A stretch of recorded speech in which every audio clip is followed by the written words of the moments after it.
I don't know what to expect here, but I'm expecting it to be kind of fun.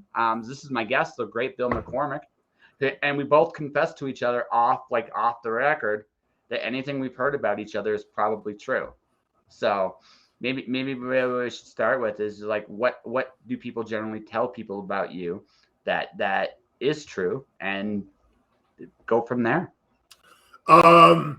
People think I've lived a wild life, and they're probably not that far off. I used to work for Motorhead on the road crew. Oh, very cool. I've done massive amounts of cocaine and blue pills. I never knew what the blue pills were. With Peter Steele from Typo Negative. Okay. I worked for James Brown for 10 years. Oh, wow. I've had a fun life, and I've been arrested a few times. I spent more than a day in jail.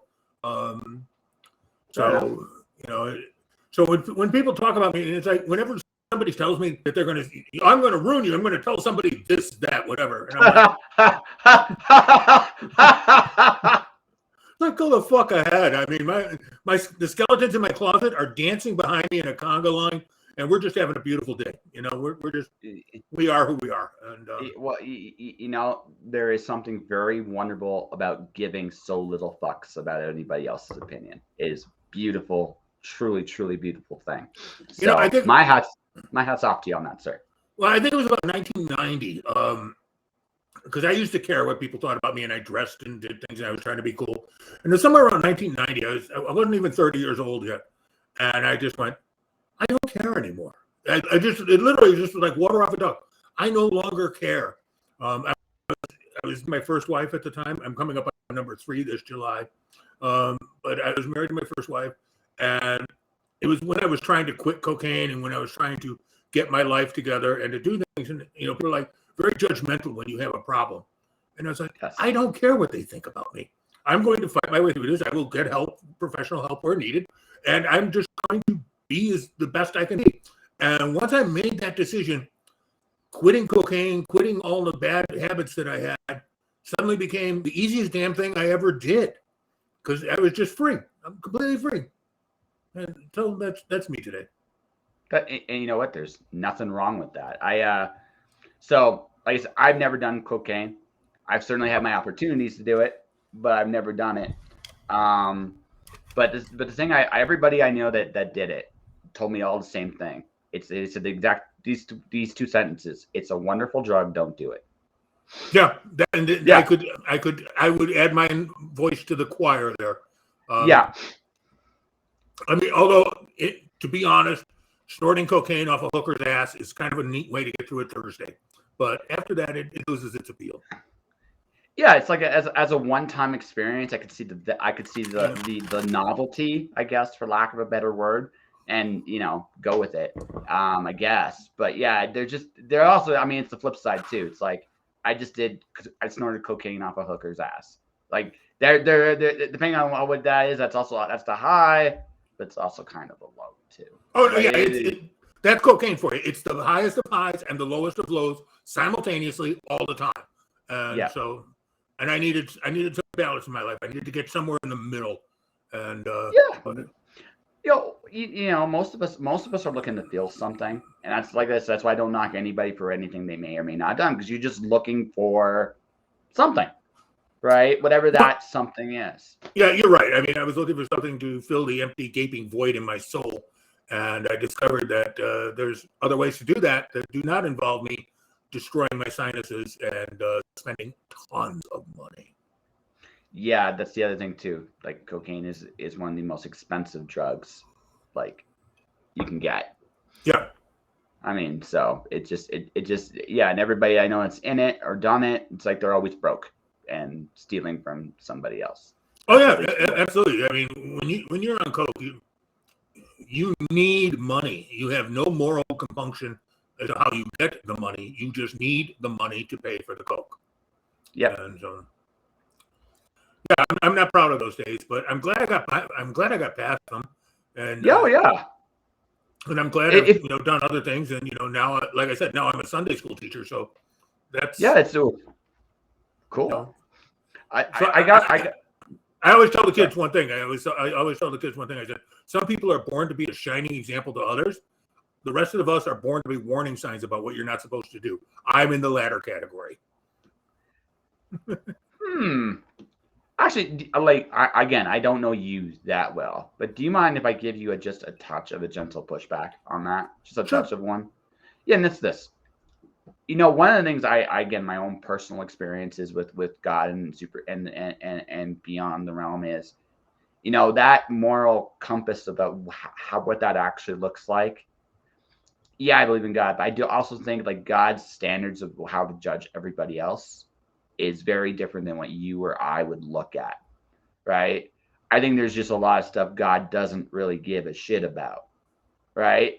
That all said, right? So I would go like this.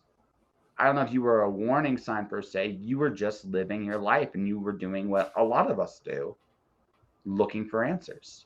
That's actually not a bad point of view. I hadn't quite thought of it that way, but I like that a lot. So I may use that in Sunday school. Yeah, and I bring this up like this, right? Because I've had the wonderful. So again, my own little like experience with Beyond. I actually met from a distance the shadow of death, and like my own little personal crises of life. I just had to come to a certain crucible point. Like this as well as I do. There are points in your life where things are really dark, and the only thing that's there is you. You can't run and hide from your bullshit no more, and you got to kind of come face to face with some things. And in that moment, I kind of had a little brush with my own mortality. And what I realized, one of the most interesting things about that experience, and I'll never forget this for as long as I live, just two things. Incredibly powerful, and I knew that because of how gentle it was. Like, something is so strong, it's got you so strong, it doesn't feel like a grip at all. It just feels like a very gentle, almost like a blanket. It's covered you. You're not doing anything. It is. But the second part is, and that's when I kind of realized this. I don't think like at that moment, it's like I could have chosen to keep going on the path to my oblivion, and no one would have said anything bad to me in that moment, right? No one it would not have been the wrath of whatever, and I remember that going forward. It's also one of the reasons why in this time there's I'm not scared. I've already dealt with my own mortality. I've dealt with my own vulnerabilities, my fragilities, and I've dealt with all that shit. And I also realized that the standard on the other side is not what a lot of people think it is. So then what it forced me to do right then and there is reevaluate everything I knew up until that moment. And I just realized that at the end of the day, it doesn't matter what you believe. And like I believe in God, and I know you do too. But the thing is, it doesn't matter who I meet, what they believe, how they live their lives, what they do. It doesn't fucking matter. They're walking their path for a reason. And who am I to say what that is? Well, yeah, the whole Pope Francis thing. Who am I to judge? I agree with wholeheartedly. Yeah. One of my friends. How do I put this? She's a sex worker in London, and she thought it was funny, hysterical. She goes, she's like, "You're friends with priests and pimps and hookers and nuns, and everybody gets along with everybody else." She goes, "My Twitter page is like the Wild Wild West," and she absolutely loves it because there's no judgment there. Because people know that if you're going to be a friend of mine, then you're someone who's there because you're a nice person. Everything else, literally everything else that could possibly matter, doesn't matter. I don't care. And, as long as you're not out there hating someone for their race or their sexual orientation, as long as you're not out there. As long as you're not an open bigot, basically. As long as you're not, I don't care if you're an open bigot or a regular bigot, but no bigots allowed. And and she loves it. It's like, my page is her safe place to go. And I ran into her a couple of years ago when the pandemic started. She's a fan of one of my comic books, Hybrid Zero Juggernaut, which is, by the way, not for kids. Do not give that to your 6-year-old nephew or niece. Do not do that. It's rated M for mature for a freaking reason. But she found it online. She fell in love with it. She shared it with some of her friends. So I suddenly had this weird fan club of Asian sex workers who live in England who like my stuff and talk about my stuff all the time. It's cool. Oh, fuck, yeah. Dude, that's so like, cool. I'm Bill McCormick, and I have an Asian sex club fan club. I rock, No, but it is fun. Dude, I'm a little jealous. Like, I'm not gonna lie, I'm just a little jealous. They are lovely people, and the thing I like the most is that they are comfortable messaging me privately to ask a question or to talk about something or to tell me, and this is true, to tell me the new teas they tried.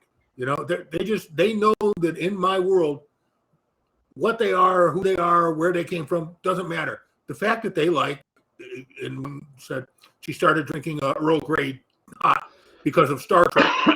Yes. Something she saw in Star Trek. And she's like, oh my God, this is wonderful. The British almost have a use. It's like, oh my God. So I can't, I enjoy their company. And we enjoy each other's company. No. And some of my friends are like, well, blah, blah, blah. And I'm like, yeah, but I also know there's a priest, and his Father Jay, I can use that much of his name. Okay. He gave me the greatest quote ever about my writing. And I use it on all my promo materials. It says, there's bleak as fuck, and then there's this guy. And I got that from a Catholic priest in a bar while we were knocking down beers together. And I just think that sums up my life perfectly.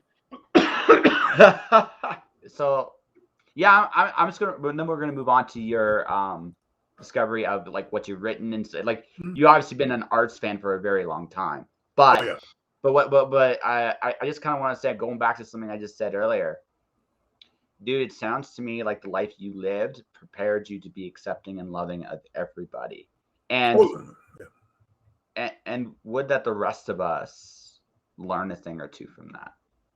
Well, that's why we're doing this podcast. So that's right. Yeah. Okay. So so bleak as fuck, huh? So okay. I'm assuming music was your first love. I could be wrong on this, so just correct me if I am. This is a real toss-up. I loved reading. I wrote a play in high school that actually got produced. Sweet. Yeah, I was like 16 years old, and people said, yeah, this guy can fucking write. So writing was a big thing for me. I got into music because I wanted to write lyrics. I wanted to be Jim Morrison. And I want to say for the record, I am not Jim Morrison. As it turns out, writing lyrics is a very different thing than writing stories. Yes. I wrote shitty lyrics, but I wrote good stories. But I had fun. I played with a bunch of bands. I toured Europe. I set foot on 7 continents because of music. So I cannot deny my love of music. Although for the most part, I was a backup musician, a bass player usually, sometimes rhythm guitar or keyboard. But I was usually, whatever it was, I got to do all these things. I got to see. I mean, I was in Frankfurt, Germany. I was in Berlin when the Ceausescu regime came down. We were actually getting ready to fly to Romania, or Romania, if you prefer. We were getting ready to fly there when they were showing the Ceausescu family being executed against a brick wall, and I'm like, aren't those the people we're supposed to meet? And everyone looked at me and went, "Oh fuck!" So we walked out of the airport in Berlin, and we found a taxi cab. Told him kind of what was going on. He found us a hotel that had some spaces, and we went there and said, "We literally have none of our documentation because we're waiting for it to get off the plane and come back here." And the guy at the hotel is like, "Yeah, we're seeing the executions on TV too. We get it. Don't worry about it. Just come on in and have a night." Yeah, no, it's kind of one of those like moments where it's like, it's okay. We understand. It's like, we understand. They just executed the entire family you're supposed to be having dinner with. We get it. You're having a bad day. Yeah. Like, not as bad as they are, but yeah. Well, yeah. I mean, you got a little bit of an uncertain future in that moment. It's like, well, what are we doing tomorrow? No idea. Right. So that was actually my first experience of getting to. I've been to Berlin a couple times before, playing with different bands where we toured. So I was mostly in rehearsals and going. You're in a studio. You're in a place.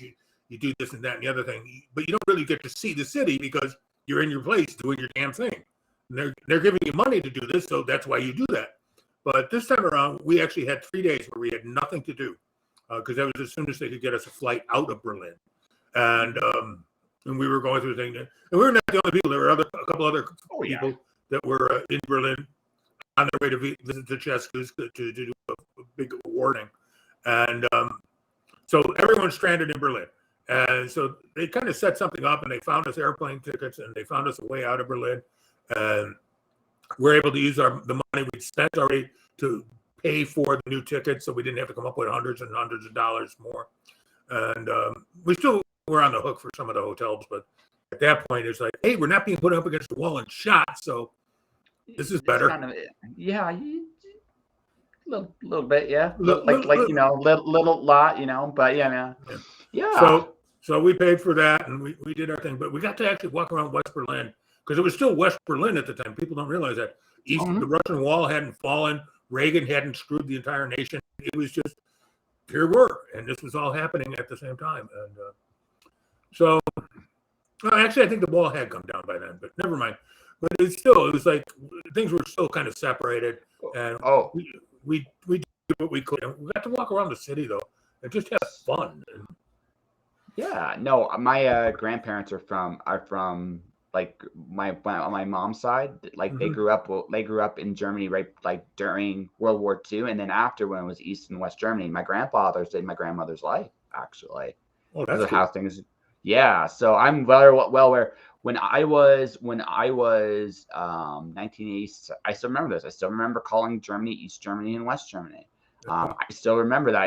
It's like, again, it's ancient history but I was like 5, 6 years old, and I remember this because I remember my grandparents were very happy that Germany was, whole again, right? Because they had grown up when it was together, and they had to watch it go apart. And now, finally, after a very long time, their home was more or less intact. Yeah, I have a couple of friends of mine whose parents went through the same thing when they survived World War II. They saw the breakup of Germany, and they saw the reunification of Germany, and they were just so overwhelmed, or technically whelmed, but no one uses that word anymore. But they were so overwhelmed with joy, that things could get back together. I think the only real problem is that in the practical world, West Germany did not have the finances available at the time to completely repatriate East Germany. They didn't have the money to fix all the stuff that was wrong. They're still working on it, although it's gotten better. I know under Angela Merkel, I do a thing called the Edge Riders group, which is a how do I put it? A think tank, if you will, of people who want to envision a better world. And it's something that she was involved with. I don't know peripherally, or she started it or whatever, but there she was, on my list of names I should know. And they talk about stuff all the time about what is currency, what is property, what is infrastructure, how do you make it work? And a lot of that stuff, it's really theoretical when we start talking about it, but it ends up becoming very practical, and those things get pushed into the government queue to actually consider and do. And it's kind of cool to be a part of something like that. Like, I can say something on the internet to a bunch of people who don't know me, and all of a sudden it's a government proposal to help millions of people make their lives better. And that kind of shit doesn't happen to everybody. So I'm all there for it. So no, it's really cool when you get the ear of really interesting people. And like I said, and someone like you who's traveled and seen, you meet people and they're like, hey, you got a good head for this shit. So let's put your ideas to use. And, like currency, I mean, depending on how you look at it today, is either you could argue it's debt, right? Or you could argue you could actually make an argument today it's IP, intellectual property. No, I actually made the argument that all currency is barter, and that actually ended up being a proposal, because if you look at cryptocurrency, you can trade NFTs, you can trade Bitcoin, you can trade different things for different things. In other words, this has value to me. I'm trading it to you because you want it, and you're trading me something that I value. So I'm giving you a cow, you're giving me a goat. It's all barter. Yeah, everything that goes on right now is barter. People want to talk about the value of the dollar, the value of the pound. And I said, and this, by the way, did not get laughed at. I said, by the year 2100, all currency is going to be barter. It's going to be what is worth something to me is versus what Yeah, it's worth. no, I agree with that. I think like looking at like I said, I look at the American currency. I studied it, right? It's very like it's a form of barter, but like I said, I think it's been taxed to the point that it's also debt.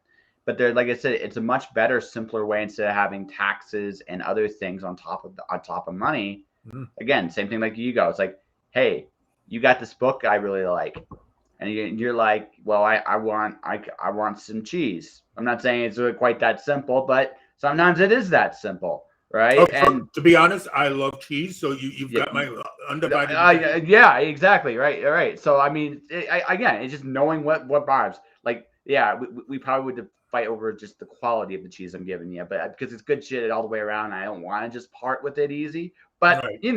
but again, that's part of the haggling process, right? Right. So I mean, but the fact of the matter is, as long as you feel you got a good deal, I feel I got a good deal.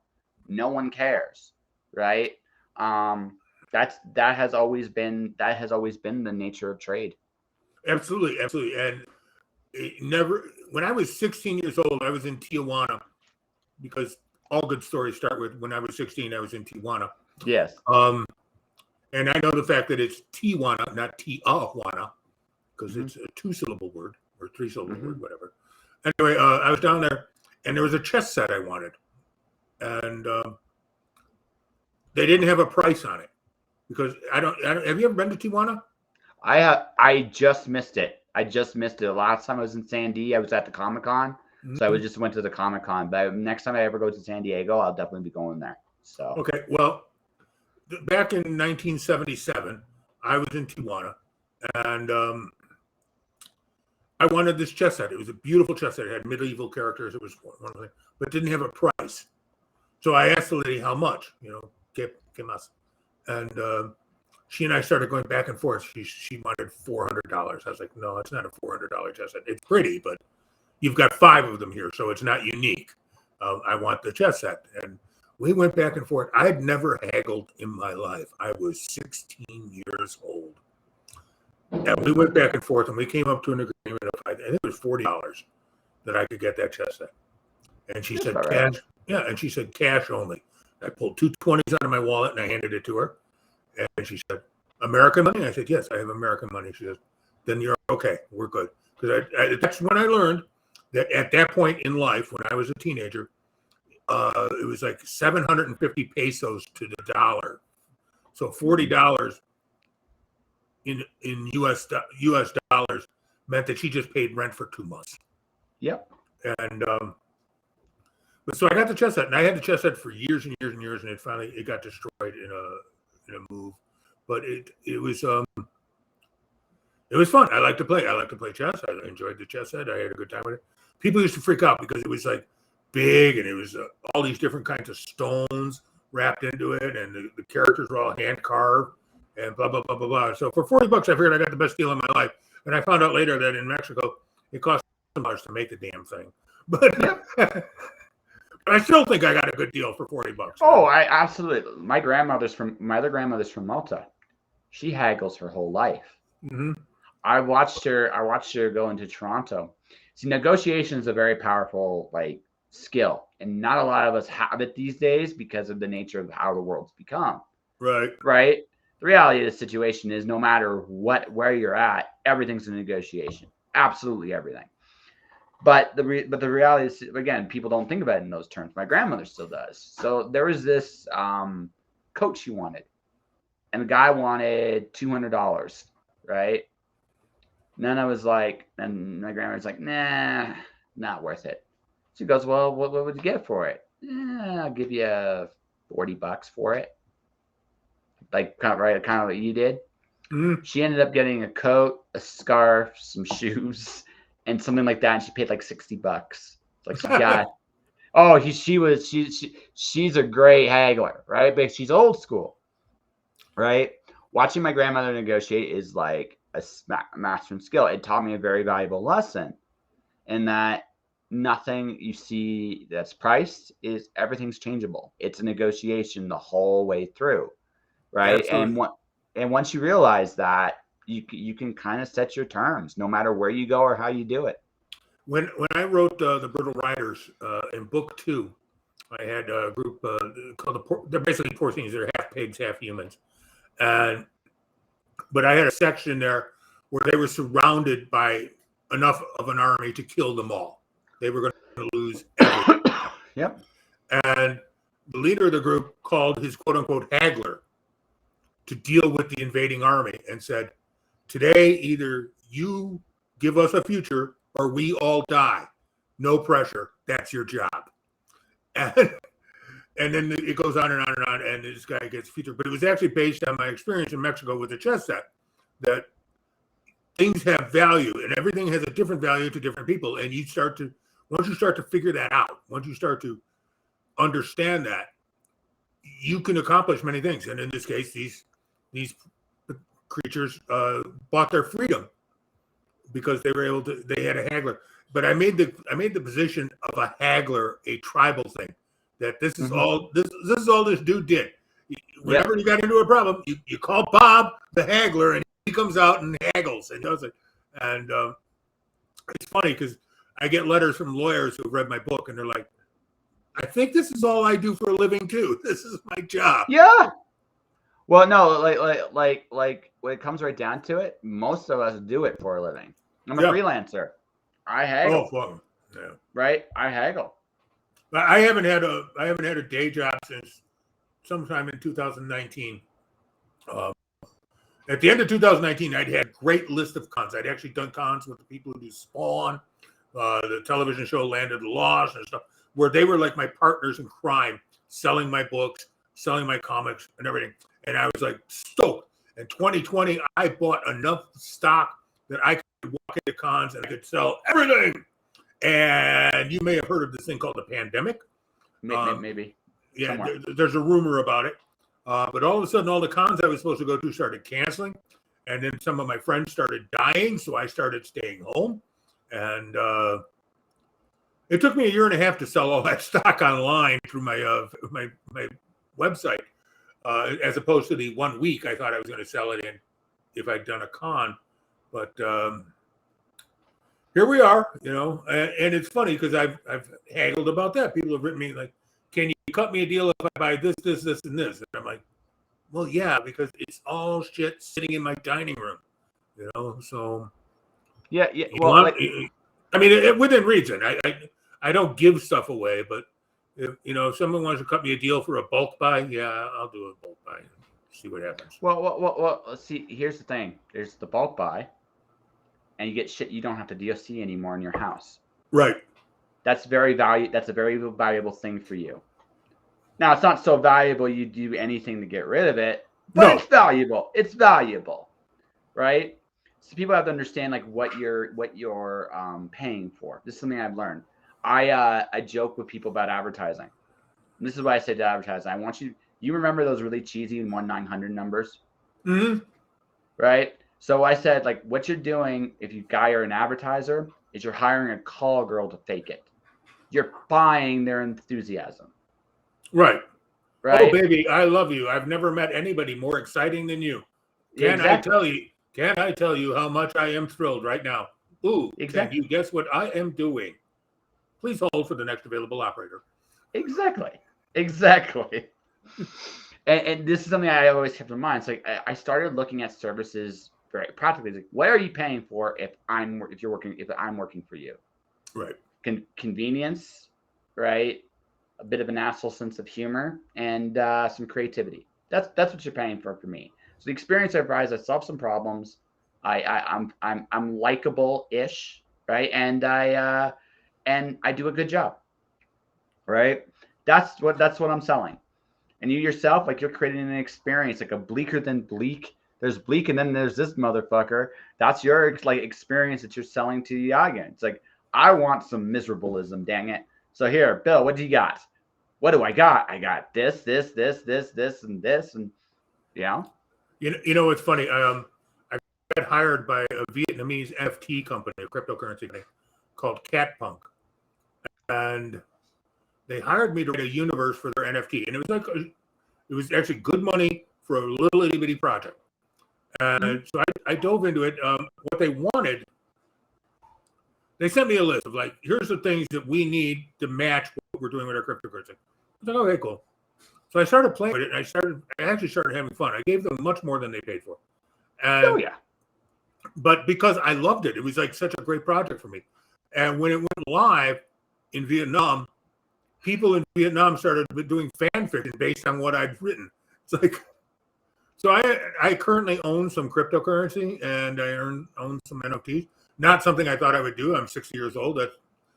Being cutting edge on finances is not my thing.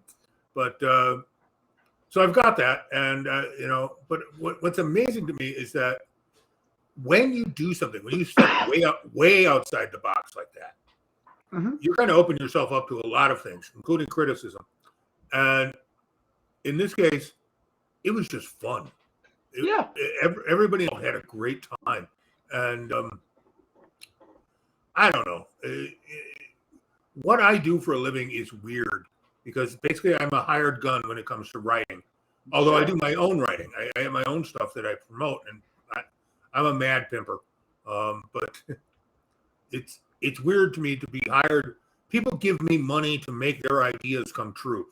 That is a very strange thing to happen. That's not just freelancing. That's like, okay, let me take your dream out of your head.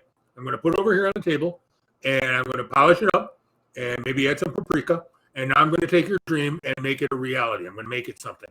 And that's both a gift, a curse, a blessing, and fun. Yeah.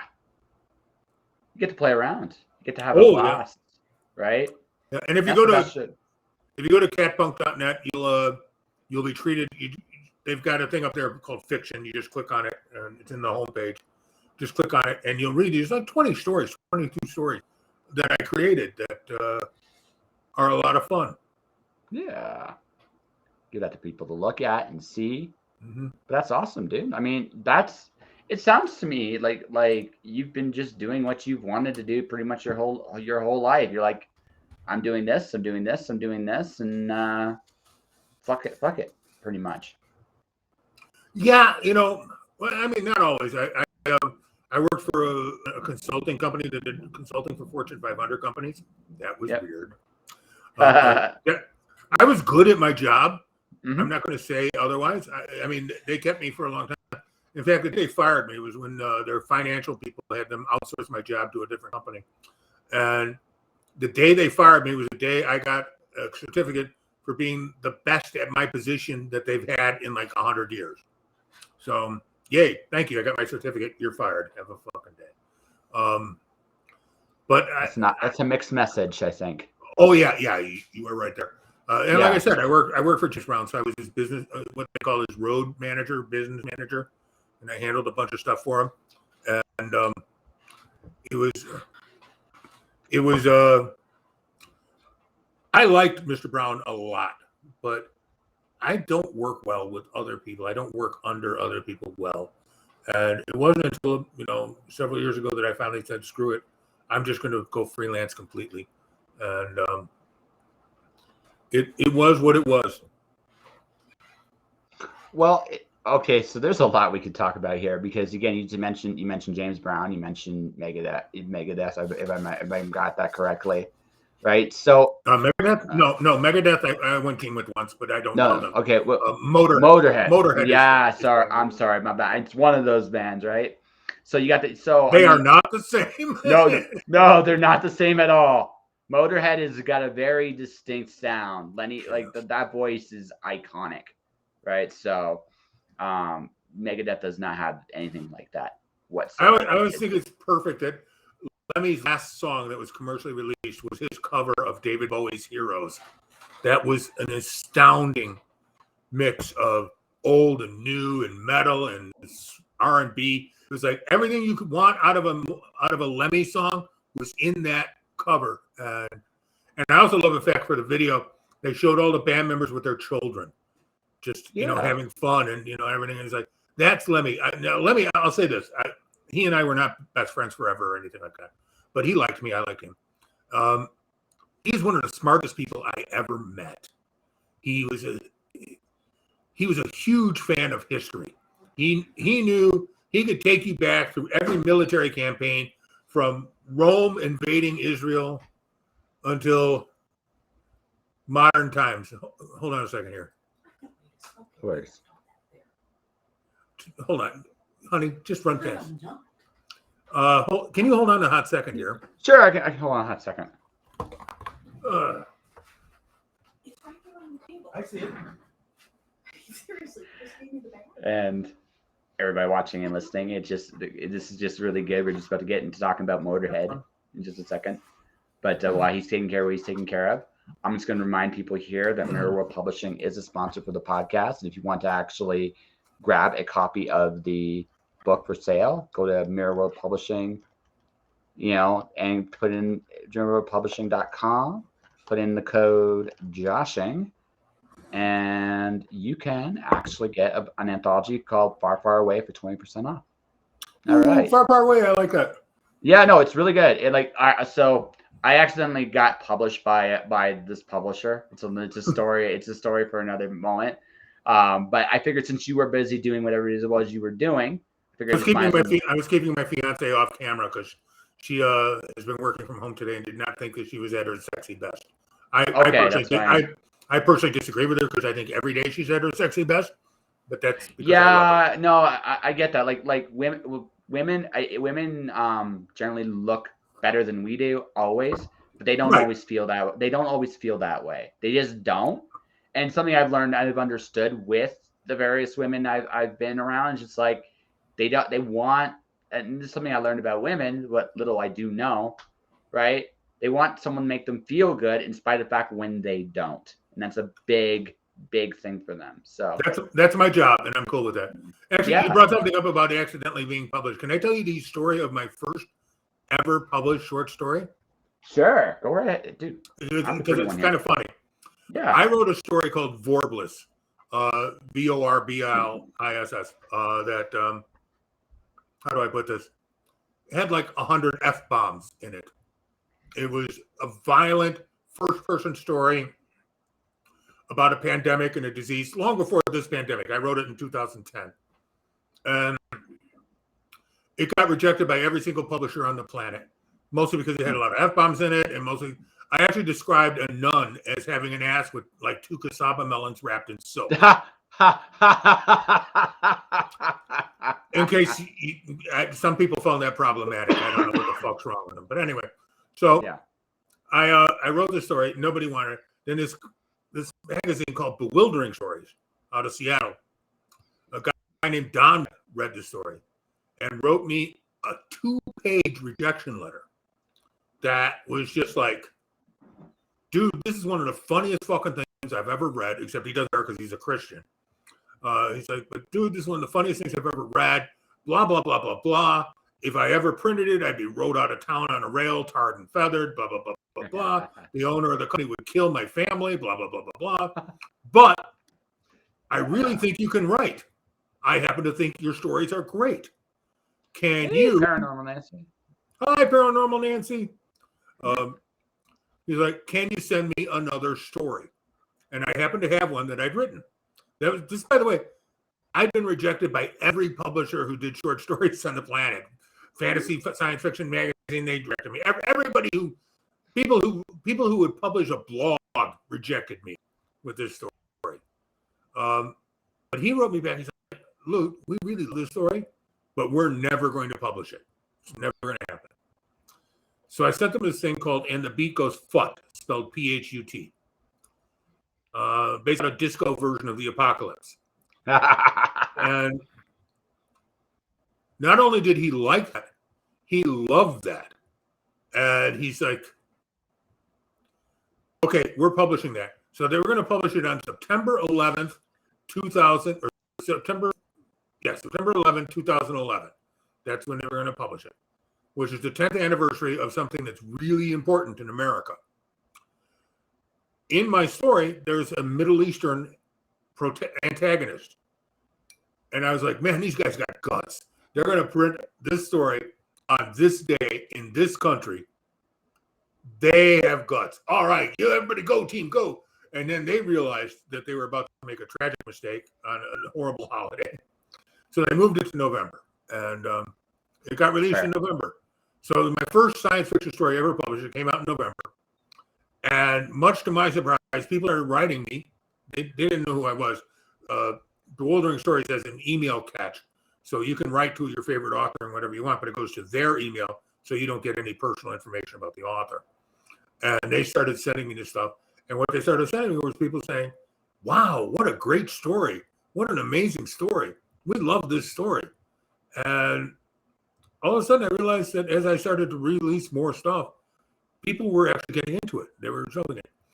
Fast forward a couple of years, Sci-Fi Lampoon, which is cutting edge comedy magazine, absolutely they're more interested in offending someone than making them feel comfortable. Out of the blue, just because I was bored, I flipped around and resubmitted Vorbless to them. And not only did they accept it, they made it a featured part of their magazine. They wrote with it. Bill McCormick rocks. He wrote this. And so there we are. I'm offending larger and larger segments of society day by day. But it all started because I was sitting in my room, divorced from my wife, going through a horrible patch of my life. And I went, this should offend somebody, and hopefully someone will get offended enough to buy it. And hey, you were going for a reaction. And the first time you wrote it wasn't ready. And then the second time you wrote it, someone was ready to receive it, and here you are. Yeah, I actually never rewrote it. The version that they submitted, that they took, was literally what I wrote. It's just one of those stories. When my friends read it, they know me. They're comfortable with me. So they would be like, yeah, that's you. No, that should never see the light of day. But it did. Oh, yeah, no, it finally did. And I think the world's a better place for it. Yes. But I mean, when I started, I had 2 or 3 short stories that I'd written that I was trying to get published. And now, where am I at? I'm like 4 complete novels, maybe 20 short stories that are in different anthologies. I've got 5 different comic book titles that are ongoing, and a 6th one coming out later this year. Blah, blah, blah. I write stuff, people release it. And like with the cat punk stuff, I no longer limit myself to, I can only be this, or this. You want me to write something for an NFT? Fine. What's an NFT? I don't know. But we'll figure it out. It's a non-fungible, tangible. That doesn't even make sense. But you're going to give me money to do it? I'm going to write it. And, I mean, it sounds kind of callous, but for me, it's kind of like free. Just tell me what you want. We'll make it happen. We'll make it work. Is it fun, and does it pay me? That's pretty much the only 2 things you care about. Well, yeah. I mean, I'm an independent contractor. So are you. So it's like, there's not really a third option there. It's just something that's going to change the world. Probably not. And if it's going to change the world, how do I fit into that? Because I'm just a dude sitting in an apartment in Chicago. I teach Sunday school. I like to hang out with kids at the library. I used to mentor kids before the pandemic. I change the world one person at a time. You're not going to con me into thinking I'm going to change everything 100%. It's like, on this Tuesday, Bill McCormick will say blah, and everyone will suddenly have food. If that was true, I would do it, but it's not. Well, good sir. I think lots to unpack there. I actually have an interesting question for you. I want to talk about like your creative career-wise in a second. Mm-hmm. But what I'm just that big thought. I don't worry about how big of an impact my stuff that makes. Right. I do believe everything does change the world, can change the world one way or the other. But I also just think I just think it's in the act of doing stuff. Right. Maybe it's not gonna put food on the table, but somebody that read your stuff laughed their ass off when they really needed it. So maybe you made their lives quality of life a little bit better in that moment. Which is all, you made someone feel something, Oh God, you have no idea how opposite my life has been. When my novel The Brittle Riders came out in 2016, a lady, her name is Jessica. And that's all I'm going to say about her. Her name is Jessica. Sweet lady, nice lady. I did not know her. She ran across me online. She thought The Brittle Riders was something she needed to read. As it turned out, the last thing she needed in her life, because she was going through therapy sessions because she was triggered by so many things, the Brittle Riders basically triggered every single trigger she had. Why she kept reading it, I don't know, but she did. Oh, I know why. Do you want to know why? Something I figured out not too long ago. Sure. See, so now I personally think Howard Stern is an interesting piece of work, right? But point of order. My friend Adam Barta is a regular on the Howard Stern show, and Howard's actually a really nice guy to me. So that's cool. No, that's cool. That's cool. There we go. No, that's fair. That's fair. I can't speak what I know personally, right? I'm just going to go like, based on some of the content I've seen. Mm-hmm. But here's the thing. Howard Stern understands polarity. He understands it. So he says stuff deliberately to cause a reaction. Yeah, right. Absolutely. Donald Trump perfected this, but Stern was the originator, right? And well, I do believe that's satire. I happen to know who's writing this. Yeah. Okay, that's cool. No. Yeah. So, but the thing about that is, right? The thing about that is, people that really like what Howard does, like listen to him for far less time than people that despise him, right? In one very real way, when you trigger somebody, and if you really, really trigger somebody, you've actually made them a fan, whether they want to acknowledge this or not, because what's happened is, right, they're into your work. Now, they might hate it, right? They might hate it, but they're a fan. They're as much of a fan, maybe even more so, than the person that really likes your stuff. So when I look at... Go ahead. Yeah, so when I'm listen to this reaction, is you created that polarity, right? Yeah, it triggered everything in her that it triggered. But she could not help herself. It just was it was so opposite to what she was into. She could not help but look away, and as a result, might be more invested in that story than someone that really liked it. Well, you're probably right there. I had to send her therapist a digital copy of the book so she could read it and figure out what the trigger warnings were in it. With the caveat that her patient, Jessica, had already bought books 2 and 3, Brittle Riders trilogy. And I don't know if she's got the new one, Go Through the Mist, or not. I don't really check up on who buys what.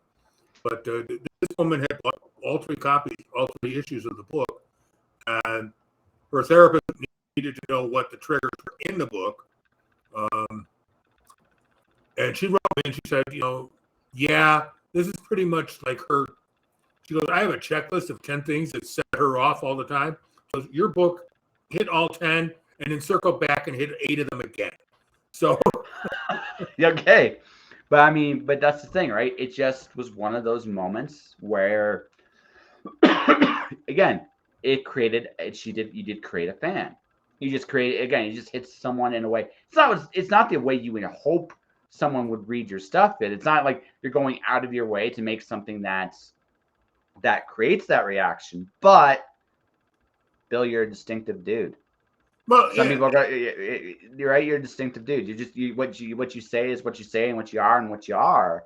So that means that some people are going to be like, "You rock."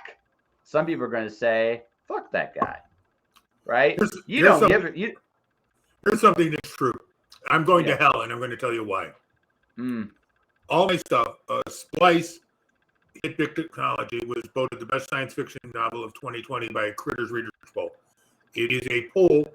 It's pretty simple how this works. If you've read the book, you can vote on the book. So basically, a bunch of people went out and bought my book. They said, "Oh, we like this book," and they voted it the best book of 2020. It's a very violent and dark book. Yeah. The Brittle Riders is a very violent and dark trilogy. And while it hasn't won any awards, it's gotten some serious critical acclaim from all around the planet. So I'm proud of what I wrote, okay? But I'm also clear that what I wrote is for people basically 18 and up. Here's why I'm going to hell. My next door neighbor, who I love, he and his wife are wonderful human beings. Their 13-year-old daughter pulled Splice off the shelf and read it while they won. And she should not be reading that book. It's dark. It's violent. I should point out that they're a black family, and I use the N-word, I think, like 350 times in that book. It's a dark, violent look at a black person in America and how they get treated in America. Anyway, she loved it, and she actually came over and kissed me on the cheek and told me I was a wonderful human being. So, yeah, I've destroyed a child. The other book, the Brittle Riders, I have a friend of mine, her 12-year-old son, out of the blue, she had bought the Brittle Riders trilogy, so she had books 1, 2, and 3. And so, out of the blue, he just went and grabbed them off the shelf and brought them into his room and started reading them. I should point out in the Brittle Riders there are a couple of things. One, the violence is incredible. Second of all, there's a little more anal sex than you expect in a book about aliens or mutants. And certainly more than a 12-year-old should be exposed to. Anyway, he loved the book. He told his mom, and this is the funny part, she didn't know he'd stolen the books because they've got a big bookshelf. You know, they're one of those families that reads everything. They've got everything. So they've got a bookshelf in every room, basically. So they didn't quite realize that he'd stolen the books until he went and asked, I guess he started asking his mom some questions about some of the more intimate scenes in the book. I can't imagine how uncomfortable that moment was in anybody's life. So I don't think you're going to hell. This is just me. I just don't think you're going to hell. Look, I discovered Robert Heinlein like post Stranger in a Strange Land. Oh, right? Oh yeah, no, you're going for that. Yeah. Probably at the age of 15, I knew what a Star of David was. Like way younger than most people ever learn what that is, right? And it's just like it happens. You just like kids get curious. Kids just start discovering their own stuff, and they end up usually reading things that maybe they weren't supposed to read, but it's there. They read it. It's done, right? So I mean, I don't think I can blame you for going to hell. You wrote a book for an adult. People are going to make their own choices. You can't be held responsible. When I'm kind of joking about that. When I mentored kids at the Chicago Public Library back in 2018, 2019, one young lady who was 13 at the time, at that time we were distributed by Nerdonatics, which no longer exists thanks to the pandemic. But they had put up a thing online where you could read the book for free online and then buy it and have it shipped to you if you wanted. Mm-hmm. And that, by the way, was a much better promotion than I thought it would be, because I just thought everybody would read it for free online and not send me any money. And I was wrong. People wanted to send me money. So God bless them for that. But anyway, so one young lady, she was 13. She downloaded the stuff online because, hey, it's Mr. Bill. That's great. And she loved it. She was reading Legends Parallel, which is a book for people who think quantum physics wasn't violent or sexy enough. And I fixed that. It's very violent, very sexy. And so she read it, but the interesting part is she happened to be at school and she was in math class, and they were just the other thing, whatever they do in math class. And the teacher saw her looking at her phone. So the teacher grabbed the phone out of her hand and looked at it, and she was looking at Legends Parallel. So the teacher said, what is this? What am I looking at? And she said, oh, that's my mentor, Mr. Bill. He's teaching me how to fix my English courses and my history courses. And the teacher's like, I'm looking at two women having sex on a bed. She goes, well, Mr. Bill doesn't discriminate. So Mr. Bill got called into Bowen High School to explain himself and convince the teacher that I was not trying to pervert some 13-year-old girl into doing horrible things. And after we cleared that up, after we actually came to a realization that I was not trying to corrupt anyone. Yeah. Then she asked me how I had taken one of the most boring mathematical situations in the universe and made it interesting. And I was like, I did it because it's the most boring mathematical thing in the universe. It's something you can start with and just build all over the place with. Basically, for the kids at home, we took the idea that the multiverse is not a good Bill McCormick and a bad Bill McCormick and a good Josh and a bad Josh. There's no mirror universes, but instead, the universe blew apart when the Big Bang happened, and on some Earths, humans developed, and on other Earths, they did not. And on some Earths, societies similar to ours developed, and on other Earths, they did not. And Hugh Everett III is the guy who came up with that theory in like 1947 to 1951. And the teacher was just absolutely fascinated that that's how we came up with it. So she ended up buying paper copies of my books so she could have them for herself. Yeah. So and the girl did not get into trouble, and I did not get thrown into jail for corrupting young children. And we're all in a happy place. But you should probably not let 13-year-olds read my comics. So I think that's a message. No. Yeah. You know, let them be adults before they read your stuff, right? Yeah. That seems like a good rule. Now at that point, it's up to them what they want to see. But like I said, we all had our moments into the adult world. Like I said, for me, it was Robert Heinlein, right? 15 years old. It's like, hey, Job, a comedy of justice. This ought to be good. Oh wow. And you know, I actually think my introduction to the adult world was what's his name? He was a songwriter. He was a poet.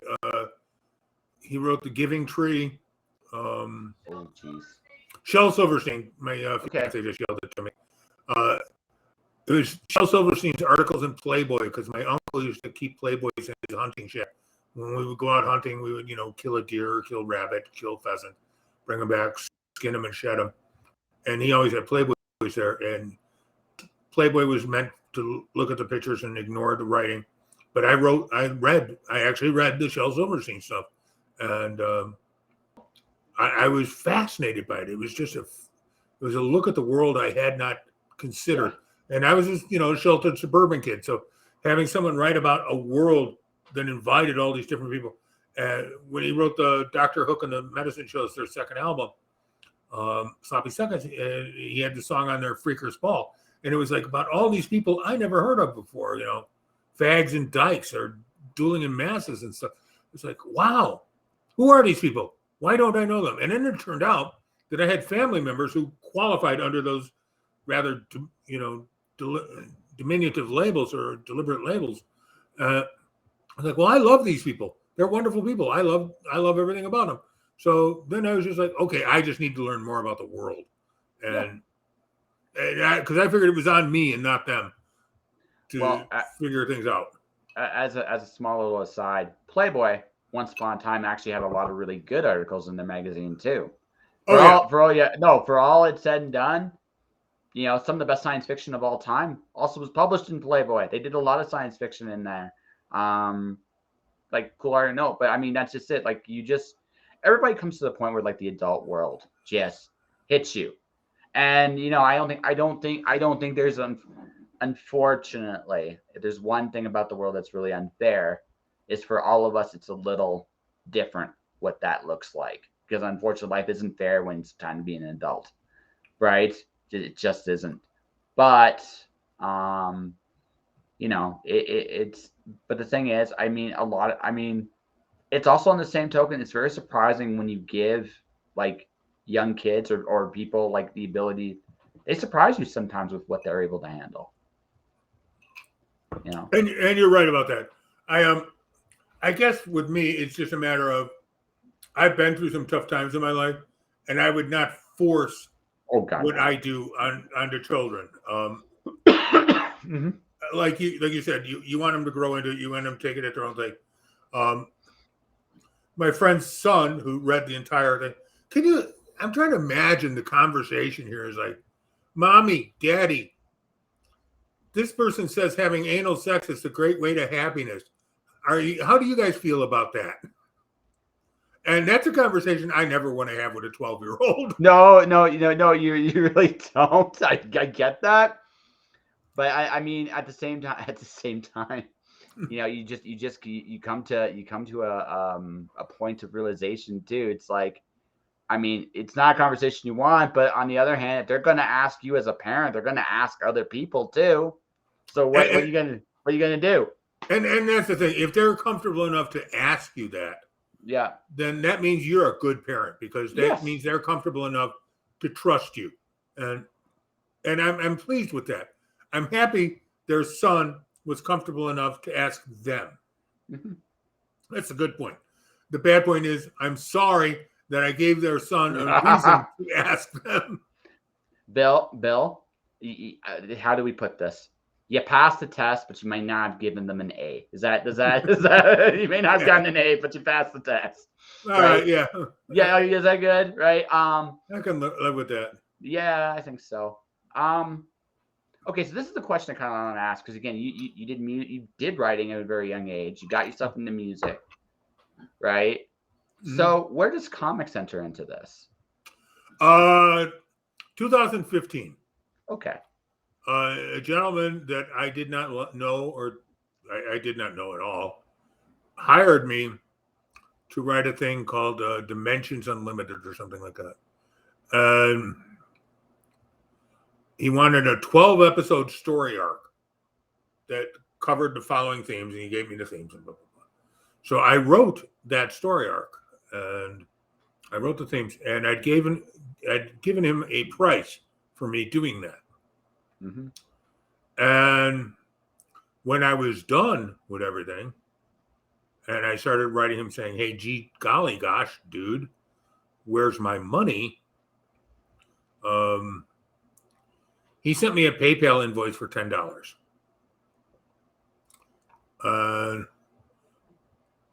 Without getting into my personal finances, I charge a little more than $10.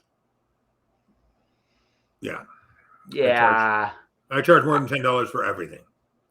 So I take that a little personally, actually. If someone did that. Oh, I did.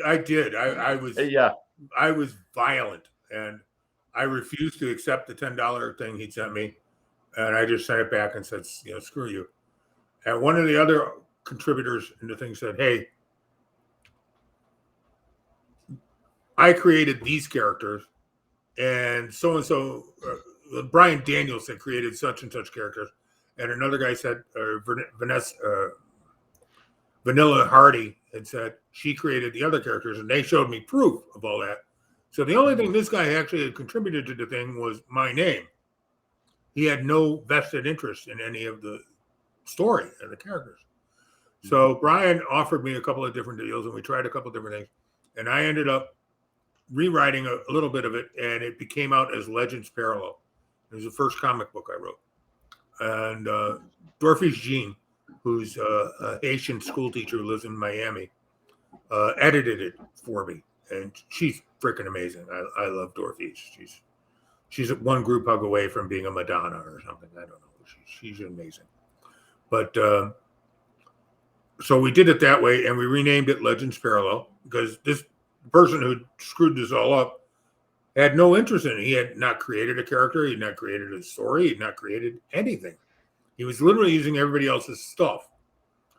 So at that time, I was kind of going through a hard point in my life. And Brian Bigger Lion Daniels, got in touch with me and said, hey, dude, my dad and I own an apartment building on the south side of Chicago. We'll give you an apartment for free until we can figure out how to pay you. Mm-hmm. So that took a lot of problems off my books, because I'm trying to pay for a place to live. I'm trying to pay for this. I'm trying to pay for that. And suddenly all of a sudden all that's paid for, and I can just go live there. So that's what I did.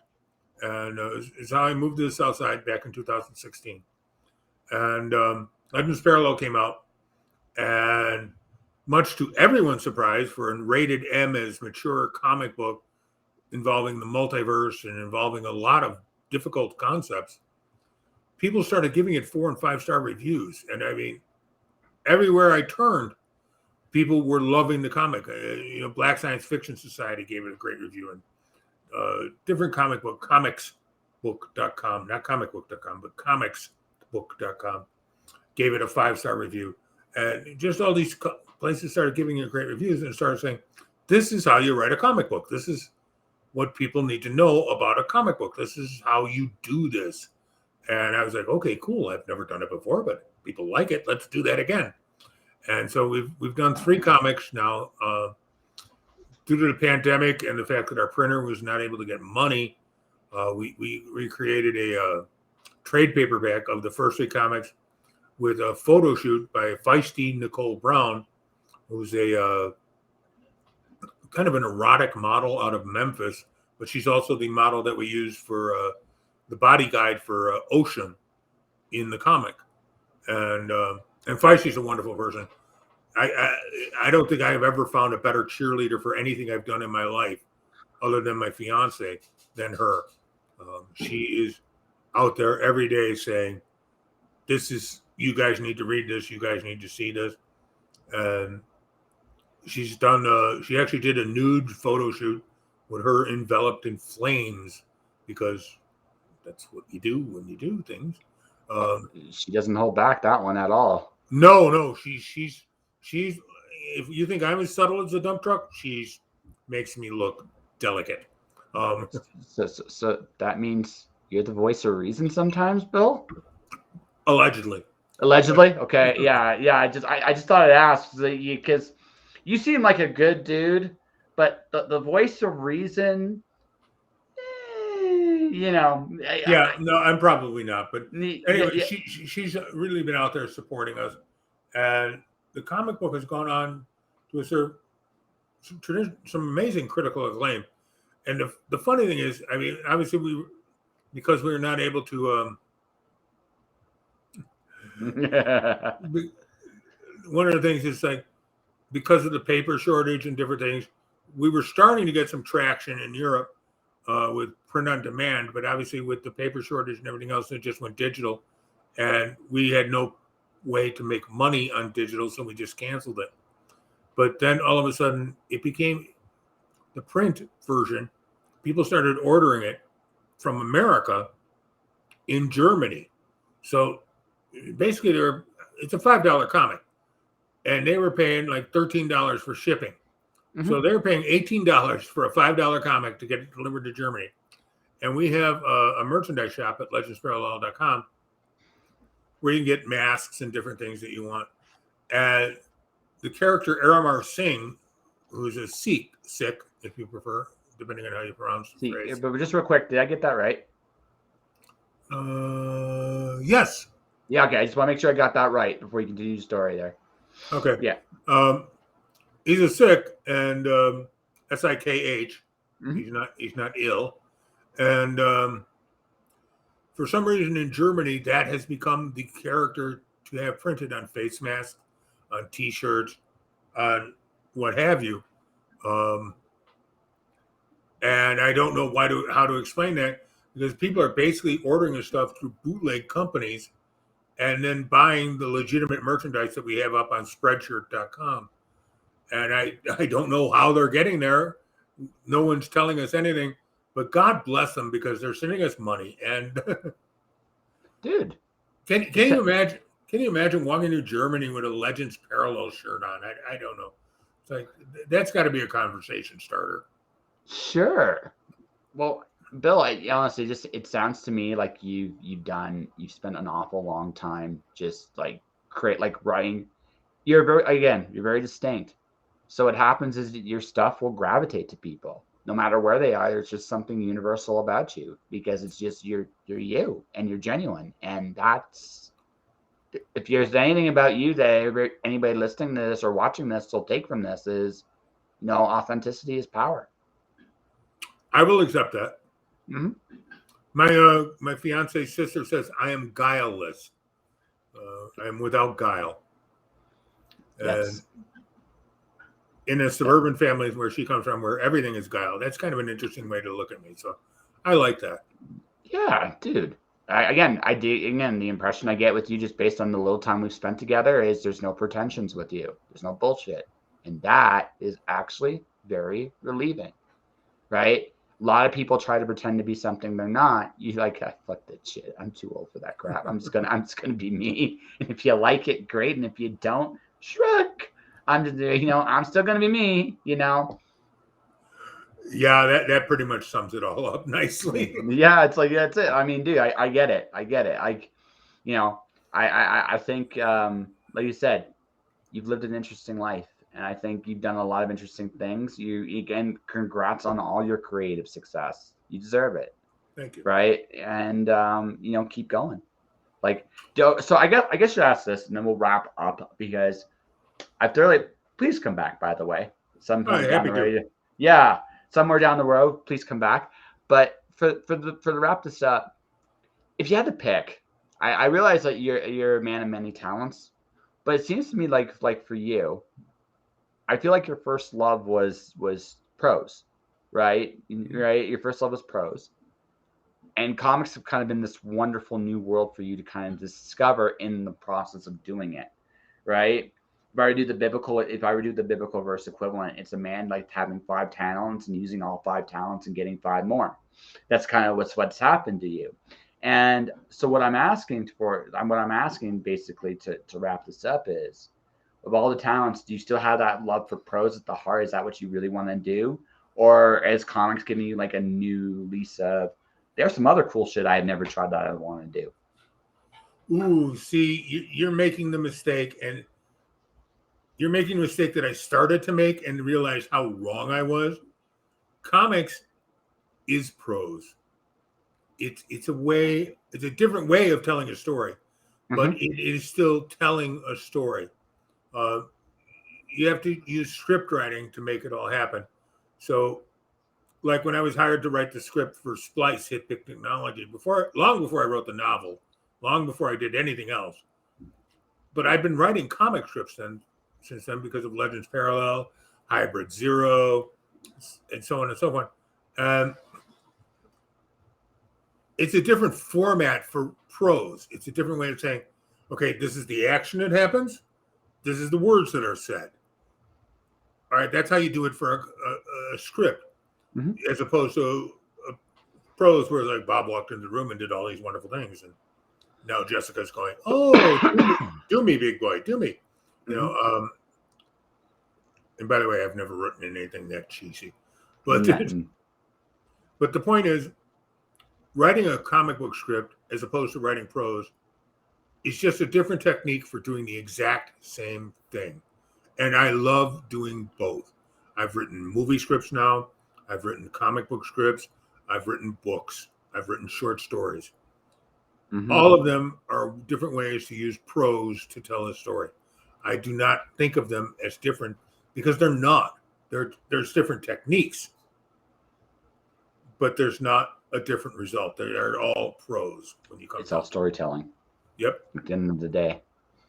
Okay. So I have one final magical question for you, and then we'll get to plugging your stuff. So here's the thing. This is my theory. I actually do agree with you with what you just said. Let me throw something like my own theory. The writer often writing the stories, no matter what the concept, the plot, whatever, there's a little bit of themselves in the story, right? Maybe in your case, I feel a lot. Like the one thing, again, I have not read your stuff yet, but the one thing the impression I'm going to get, no matter what I choose to read, I'm going to recognize it's you. So, So the question then I have is this: what do you feel at this point your work tries to say to its audience or makes them feel? What do you try? Do you make that deliberate, or do you like just go with it and just say fuck it? No, it is kind of deliberate. I'm a huge fan of inclusivity. I'm a huge fan of celebrating the diversity of the human race. And that's paramount inside everything I do. I have a variety of short stories free at my blog that people can read without having to send me money. Screw you, send me money anyway. What's your blog? Blogs, BLOGS, .billmcsci-fi.com. That's BLOGS Did you get it right? Did I? No. Wait. What Did you? I miss? No, you got it right. You got it right. Yeah. You got it right. I'm almost a trained professional, Bill. Don't tell anybody. I'm a trained rodeo pony, so I won't. Yeah, okay. Glad we understood each other. But yeah, if you go to my blog, there's like 10 stories up there you can read, and even a couple of comic books you can read for free. But I'm all about diversity, and I'm all about ripping apart tropes like sex is bad, violence is good. You're probably not going to find that in my books. I will upend those, if you'll pardon the phrase, upend those tropes every chance I get. And for the 12-year-old boy who asked her parents about anal sex, they will also discover that. Can you imagine being part of that conversation? Thank God. Thank God his parents love me, because otherwise I'm kind of screwed. But my whole point of writing is to upend things, to destroy things, to make people look at stuff with a fresh view. And sometimes I succeed, sometimes I don't, but that's the point of keep trying. Keep sharing things. Yeah. So, have you released anything recently? Yeah, I just released Gokri of the Mist, Kitab Ek. Good luck with that on your spell check. Oh boy. Do you have a place where people can find it? AzothChemPublishing.com. Okay, so Azoth Ken? Chem, K-H-E-M. K-A-T-M? No. Let me do it for you. Yeah. A-Z-O-T-H. Yep. K-H-E-M. Publishing. Yep. .com. Okay, so in that case, give me 1 sec here. Yeah, that one, I will admit, that one threw me for a bit of a loop there. But my publisher, Nancy Chandler, is a huge fan of Klingon translations. So if you speak Klingon, Azoth Chem means something to you. And if you don't speak Klingon, just click the damn link anyway and buy stuff.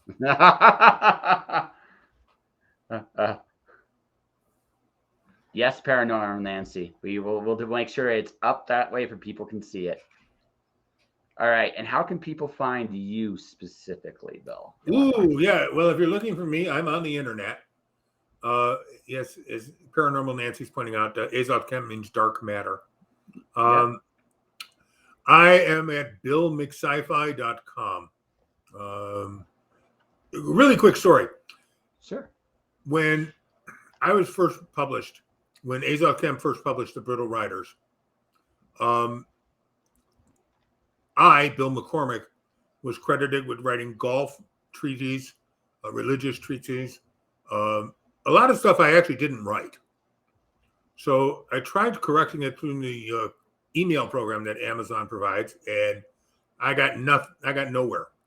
So I called them, and I got this nice guy on the line, obviously in India, but that didn't matter. I don't care. And I said, I explained my problems, that I had not written any of these books, and the books I had written seemed to be credited to other people. Bill McCormick's a kind of a common name. Yeah, so, it is. It's like Jim Smith, So this guy, he's like, looks at me, and he talks to me on the phone. He goes, I see the problem. We need to make things so that there are different people. So this goes to Bill McSports. This goes to Bill McReligion. This goes to Bill McSci-Fi. And I'm like, oh, fuck. I have found my nickname. That's right.